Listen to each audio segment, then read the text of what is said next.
जो सर अपना वैट करा रहे हैं, हम लोगों को टैट करा रहे हैं, सेल्फ डिस्क्रिप्शन का भी है। और एक बता दूं बेसिक पिलर देखिए, हम लोगों ने अपना फिलअप किया था PIQ फॉर्म। तो जो हमारा PIQ फॉर्म है, भैया मेरी भी वीडियो बना रहे हो क्या? तो ठीक है, मैं PIQ फॉर्म के बारे में बता दूंगा, जो हम लोग PIQ फॉर्म भरते हैं।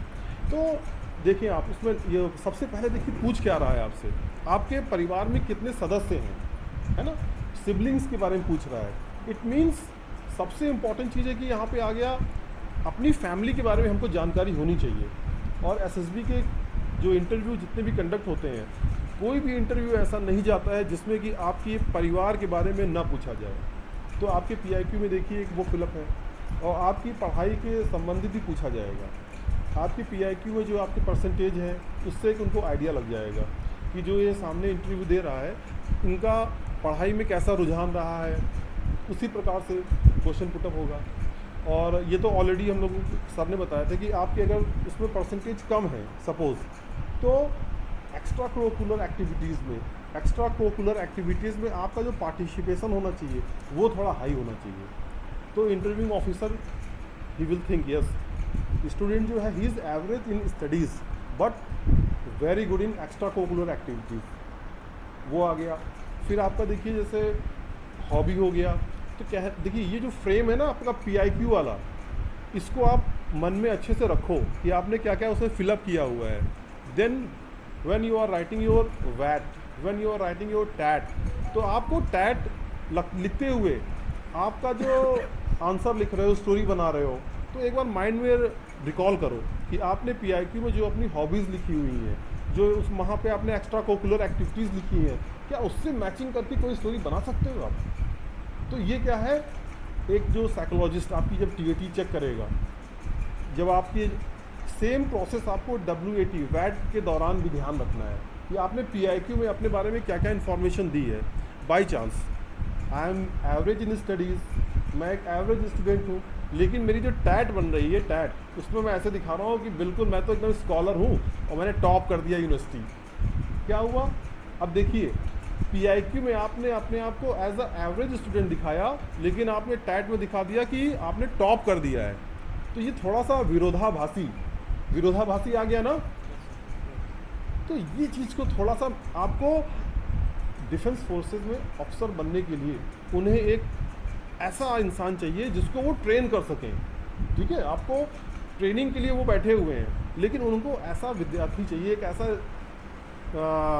इंसान चाहिए जो ऑनेस्ट हो, जिसकी फीलिंग्स सब आपस में मैच करती हों अकॉर्डिंग टू PIQ आप लिख के दे दी हो। फिर टैट हो गया, वैट हो गया, सेल्फ डिस्क्रिप्शन भी इवन। अब सेल्फ डिस्क्रिप्शन में जैसा कि सर हमारे शक्तिमान बोलते हैं, तो हम लोग भी कई बार अपने सेल्फ डिस्क्रिप्शन में अपने आप को कैसा पोज करते हैं कि I am a Shaktimaan, I can do everything. लेकिन वहाँ पे आपने दिखाया है एक्स्ट्रा कोकुलर एक्टिविटीज़ जो है उसमें आप अच्छे नहीं हो, आप कभी हाउस कैप्टन नहीं रहे हो, लेकिन सेल्फ डिस्क्रिप्शन में दिखा रहे हो कि मैं ऐसी ऐसी रिस्पॉन्सिबिलिटीज़ अपनी क्लास की अपने स्कूल में निभाता हूँ। तो ये विरोधाभासी नहीं होना चाहिए। तो थोड़ा सा बैलेंसिंग वाली चीज़ रखोगे, ज़रूर सफल होगे।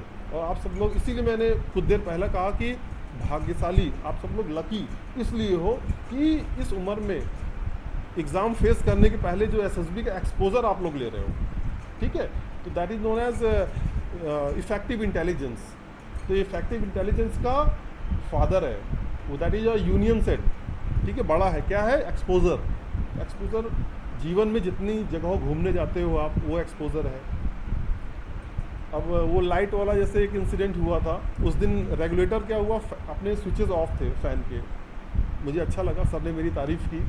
तो ये कोई ऐसी चीज़ नहीं थी। पर्सनली क्या है कि मैं अक्सर मेरे घर में हो जाता है, तो मेरे माइंड में स्ट्राइक किया, तो मेरा एक्सपोजर था कि अगर स्विच ऑफ है, रेगुलेटर भी हो सकता हो, ऐसा हो, तो मेरे साथ भी ऐसा हो चुका था। तो दैट वाज माय एक्सपोजर। तो मैंने सर से कहा, सर प्लीज़ थोड़ा सा रेगुलेटर एक बार देखिए, तो हो गया। तो एक्सपोजर जितनी चीज़ों में आप लोगों को, जहाँ जाते हो, अपने गांव जाते हो, कोई कृषि एग्रीकल्चर चीज़ है, मेला जा रहे हो, सब जा रहे हो, तो एक्सपोजर खूब। आपके जो छोटे परिवार में आपका भाई है, सिस्टर है, उनको भी बचपन से ही एक्सपोजर खूब कराओ। मेरी तरफ से फ़िलहाल इतना ही, धन्यवाद। एक्चुअली वीडियो बन रही है इसलिए थोड़ा मैंने और खींच दिया।